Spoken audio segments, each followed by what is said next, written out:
Sir आप HC राय art fest में participate कर रहे हैं, टाइटल इम्प्रेशंस एंड एक्सप्रेशंस। सो अपने बारे में थोड़ा बताएंगे और आपके आर्ट फॉर्म के बारे में। मैं केवल सिंह कामरा दिल्ली से हूँ। तो मैं लास्ट 50 साल से काम कर रहा हूँ। मेरे जो फॉर्म शुरू में काम किया वो मैंने फिगरेटिव काम किया। उसके बाद मैंने बड़ौदा यूनिवर्सिटी में गया, एम यूनिवर्सिटी में पोस्ट ग्रेजुएशन किया। तब मैंने अपने स्टाइल को थोड़ा चेंज किया है। वो मेरे प्रोफेसर पंडित साहब की तरफ से हुआ है। तो वो कहते थे कि जो तुम ये काम कर रहे हो ये तो वही कई लोग कर चुके हैं, तुमने हट के अपना काम करना है जिसमें तुम कामरा दिखाई दो। तो फिर मैंने काफ़ी काम किया, एक्सपेरिमेंट काम किए। तो फिर मैंने अपना एक फॉसल जैसे होते ना वो ग्रिप फॉर्म को मैंने अडेप्ट किया। जैसे हम किसी चीज़ को मिट्टी को लेकर दबाते हैं, फॉर्म निकलती है। वो जैसे नदी किनारे पत्थर के ऊपर पानी का बहाव पड़ता है, वो अपना रिदम छोड़ जाता है।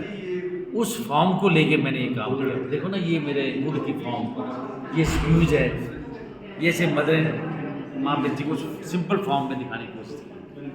तो उस आइडिया से मैंने ये काम किया स्कल्पचर। और ये देखिए स्कल्पचर भी के ऊपर ना जो कोई कलर नहीं है नेचुरल, ये केमिकल ट्रीटमेंट से उसका जो फॉसिल की तरह होता है वो काम किया। ये पतीना है, ये सल्फ्यूरिक एसिड से ही काम कर लेता है। ये वुड की फॉर्म भी देखो उसी ग्रिप फॉर्म की, तो ये काम कर। सर इसके लिए आपको इंस्पिरेशन कहाँ से आती है, आइडिया या डिज़ाइन का कॉन्सेप्ट करना? नेचर से। जैसे मैं शिमला में पढ़ा हूँ, तो शिमला में देखो ना नदियों के पानी में पहाड़ों में पत्थर गिर देते, उस फॉर्म को लेके मैंने काम किया। जैसे दो पेड़ों के ऊपर एक पेड़ निकल जाता है तो वो ग्रिप फॉर्म लेता है। ग्रिप जरूरी नहीं है कि हाथ का ग्रिप हो, ग्रिप दो पेड़ों का भी ग्रिप होता है। तो कई बार कोई एक्सीडेंट चीज़ को दबा देती चीज़, वो भी फॉर्म, उस फॉर्म को लेके ये सारे स्कल्पचर बनाए। सो एक स्कल्पचर को बनाने में कितना टाइम लगता है आपको लगभग?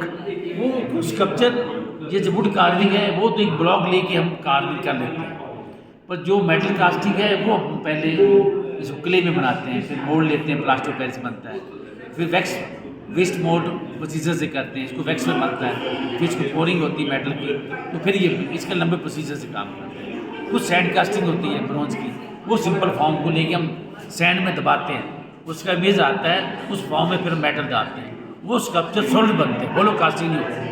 होलो कास्टिंग के लिए मैं वैक्स प्रोसीजर का कास्टिंग करना पड़ता है। वो पहले वैक्स में बनाते हैं, उतनी थिकनेस होती है, अंदर से होलो होते हैं। ये है स्टोन मतलब जो ब्रोंज कास्टिंग है।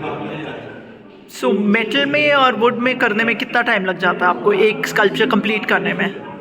हाँ, जो मेटल का वर्क होता है वो 2-3 स्टेजेस से निकलता है, डायरेक्ट नहीं बनता। उसका पहले मिट्टी में आपको बताया ना जैसे मैंने, तो उसमें तो टाइम लगेगा, इसलिए हम ना पहले 3-4 स्कल्पचर बना लेते हैं क्ले में, मोल्ड उसके तैयार करते हैं, फिर इकट्ठे हम वो काम करते हैं।